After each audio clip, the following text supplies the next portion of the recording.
Bonjour à tous, j'espère que vous allez bien. Alors oui, je sais, 2 vidéos en moins d'une semaine et puis j'en fais pas pendant 6 mois.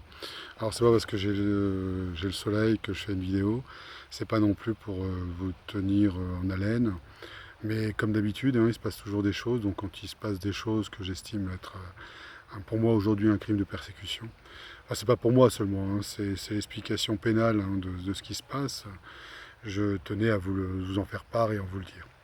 Alors, premièrement, je vais revenir sur les éléments que j'ai donnés la semaine dernière concernant Julien Garofalo ainsi que Frédéric Chaumont. Comme je vous l'ai dit, la vidéo que j'avais faite avec lui et que je vous ai donnée en pièce jointe lorsque j'ai mis sur LinkedIn, je crois, et sur YouTube également. Julien Garofalo, son combat contre les francs-maçons, c'est son combat. Je le respecte. Est-ce qu'il le fait pour le buzz? Est-ce qu'il le fait pour effectivement amadouer le prince Albert? Oui. Est-ce qu'il le fait éventuellement même pour exister? Je n'en sais rien. Et ce n'est pas, j'allais dire, entre guillemets, mes oignons. En revanche, là où c'est plus grave, on va dire, c'est quand en fait on s'aperçoit que cette vidéo, donc, même si elle a fait que 42 vues apparemment, hein, puisqu'il y a eu d'autres sites sur lesquels je l'ai posée, donc aujourd'hui une vidéo ça ne veut plus rien dire en termes de vues parce qu'on ne sait pas qui la voit. Alors j'ai reçu des choses d'ailleurs, c'est marrant, derrière j'ai reçu un premier recommandé de la Suisse pour une amende que je ne voulais pas payer, que je ne veux toujours pas payer. J'ai reçu une amende également, un redressement qu'il demande depuis 3 ans alors qu'il n'a pas lieu. J'ai reçu également donc encore du harcèlement par le biais de mon ami. Donc c'est pour vous dire à quel point aussi ces mafieux aujourd'hui utilisent tous les moyens d'État, c'est ça qui est grave, c'est-à-dire que l'État permet ce genre de manœuvre pour pouvoir exister également et pour pouvoir poursuivre. Alors, qu'est-ce que s'est-il passé? Il faut encore le rappeler parce que visiblement les gens n'ont pas compris. Le grand-duc n'est pas là pour gouverner, être le seigneur des seigneurs. Non, pas du tout. Le grand-duc est là juste pour l'argent. D'ailleurs, il ne sert à rien, il faudrait même le virer. Ainsi d'ailleurs que sa famille, que sa descendance. Le grand-duc a volé et, je le répète, assassiné. J'ai fait donc un certain nombre de plaintes dans lesquelles je m'exprimais effectivement où aujourd'hui on a la quasi-certitude qu'il y a eu deux autres meurtres qui ont eu lieu par le Grand-Duc, hein. Même si ce n'est pas directement lié à cette affaire, je le dis et je le répète, le Grand-Duc a été bien entendu aux manœuvres pour essayer de m'assassiner durant toutes ces années également. Il n'y a pas que lui, il y a la France, il y a le Luxembourg, il y a la Belgique, ça suffit déjà, ça fait déjà pas mal de monde qui tenait effectivement à ce que je sois oxy. Si je reprends la parole, c'est que je vais expliquer pourquoi aujourd'hui c'est grave. Expliquer pourquoi c'est grave dans le sens où ce n'est pas simplement une affaire unique.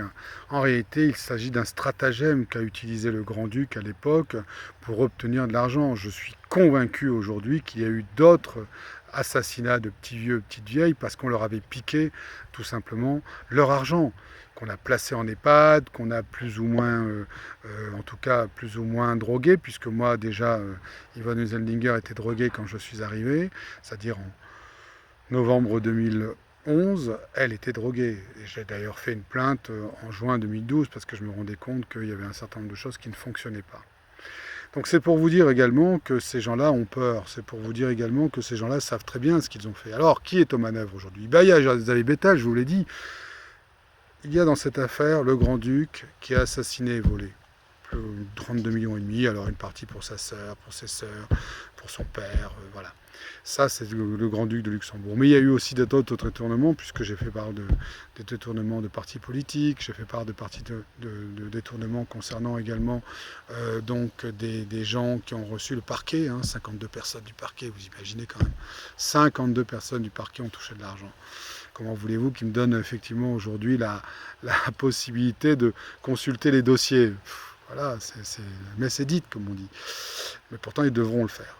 Et derrière, il y a Xavier Bettel, puisque Xavier Bettel est en mer, Monsieur Juncker, certainement avec encore une fois de l'argent, a dû dire au maire, écoutez, il faut que vous blanchissiez le Grand-Duc et il faut que justement faire disparaître les deux terrains. Et c'est ce qu'il a fait, Xavier Bettel, quand il était maire de Luxembourg. Et d'ailleurs, la question que je me pose aujourd'hui, que devrait faire réfléchir tous les Luxembourgeois, et il faudrait qu'ils se réveillent aussi, eux, hein, parce qu'ils n'ont pas un pays, loin s'en faut, parce que c'est ce qui risque de leur arriver demain. Et d'autres personnes de l'extérieur doivent se poser des questions également sur les fonds qui sont restés chez eux, au Luxembourg, j'entends. C'est que, véritablement, la vraie question, c'est pourquoi ils ont fait ça. Pourquoi n'ont-ils pas donné de terrain?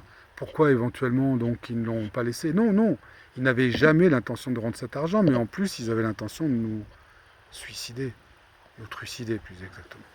Et ça je l'ai montré un certain nombre de fois, je ne vais pas le répéter aujourd'hui. Mais le grand-duc, comment est-il si riche?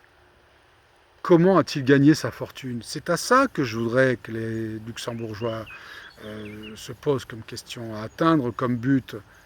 Comment peut-il afficher une fortune de 3,5 milliards aujourd'hui d'euros, qui serait donc une des fortunes les plus importantes donc, de la royauté? Mais comment il a acquise cette fortune? C'est pas en travaillant, il reçoit même des subsides de l'État. Il faut virer tous ces gens, vous savez, les présidents, les gens comme les grands-ducs ou encore le roi des Belges, parce que la Belgique c'est exactement la même chose. Hein. Ils m'ont oxy, ils ont essayé, bien entendu, donc ils n'ont pas essayé, ils ont réussi à m'appauvrir et ils ont surtout essayé de me buter également, par d'autres moyens, voilà, plus subtils on va dire. Donc voilà où on en est. Et donc, depuis une semaine que j'ai fait cette première vidéo qui a fait que 42 vues. Au bout de 42 vues déjà, il y a j'allais dire, une personne qui a des problèmes de santé, hein, je vous le dis, parce que c'est très grave, et puis on m'envoie donc un recommandé qui n'a pas lieu d'être sur une pseudo, j'allais dire, un pseudo-recouvrement, hein, enfin pas un pseudo, lui il est réel, hein, un recouvrement fiscal qui n'a pas lieu. Donc voilà où nous en sommes aujourd'hui, dans ce monde réel, comme je dis. Donc, le grand-duc doit démissionner, il doit être jugé pour meurtre. J'espère être clair quand même à un moment donné. Et pas seulement pour le meurtre de François Hesseldinger, pour le meurtre d'autres personnes. Comme effectivement André Deblé, par exemple. Deblé, pardon. Je prononce à l'anglaise. Voilà. Ça fait déjà au moins 2 meurtres. Et puis alors, c'est bizarre parce que quand le procureur d'État demande à relancer l'affaire Baumler, ah bah alors là c'est Gaston Vogel, l'un des avocats les plus connus de Luxembourg, qui décède. Non mais, réagissez les Luxembourgeois, réalisez, c'est vraiment pour vous cette vidéo. Réalisez ce qu'ils sont en train de vous faire. Voilà, j'en ai fini pour aujourd'hui. Je voulais simplement exprimer là-dessus. Ça ne change rien, Xavier Bettel, ça ne change rien qu'il est un escroc, hein, soyons clairs. Donc le ministre, il arrive ministre, premier ministre bis, parce que déjà il savait qu'en fait il y allait avoir des problèmes, que j'allais continuer, bien sûr que j'allais continuer, puisqu'il y avait déjà eu 3 vidéos concernant M. Xavier Bettel, expliquant qu'il avait reçu de l'argent à titre donc, de son parti, mais 1,5 million, mais aussi, je lui ai laissé quand même le temps de réagir. Non, alors je vais le dire quand même. M. Xavier Bettel a fait un faux public. Croyez-vous que ces gens vont faire un faux public sans avoir de contrepartie? La négociation, c'était quoi? C'était de devenir Premier ministre, certainement, parce que M. Juncker voulait quand même la présidence de la Commission européenne. Donc, il voulait être Premier ministre un certain temps, mais il aurait laissé les rênes pour la présidence. Il n'était pas encore certain d'être le président de la Commission européenne. Je parle de octobre 2013. Mais en janvier et février, il le savait déjà qu'il allait être président de la Commission européenne. Et quant à Xavier Bettel, est-ce qu'il n'a pas reçu des voix du CSV pour pouvoir devenir Premier ministre? Aujourd'hui, alors donc, il est, après son premier mandat comme Premier ministre, il est aujourd'hui donc ministre des Affaires étrangères. Alors ça, c'est pour justement essayer de relancer et de se faire taire d'autres pays qui pourraient dire « Non, non, mais attendez, monsieur Bettel, on va s'occuper de vous, vous êtes un escroc. » Non. Non, non, il essaye par tous les moyens de faire taire cette affaire. C'est un escroc, M. Xavier Bettel. Et je ne change pas d'avis sur M. Juncker et sur M. Bilgen, François Bilgen, qui est toujours juge à la Curia aujourd'hui. Ce sont des escrocs, bien entendu, mais ce sont aussi des criminels. Voilà. Je me suis bien exprimé aujourd'hui. J'espère qu'effectivement c'est suffisamment clair pour que les Luxembourgeois comprennent qu'ils ont une bande d'escrocs à la tête de leur pays. Et pour certains, on pourrait croire qu'on leur donnerait le bon Dieu sans confession, en particulier donc le grand-duc et sa grand-duchesse. Non, loin s'en faut. Et la question, c'est toujours la même, c'est comment peuvent-ils avoir autant d'argent alors que quand ils sont arrivés, il y a 80 ans, ils n'avaient rien. Voilà, je vous pose la question, je la pose là, et à vous d'y répondre.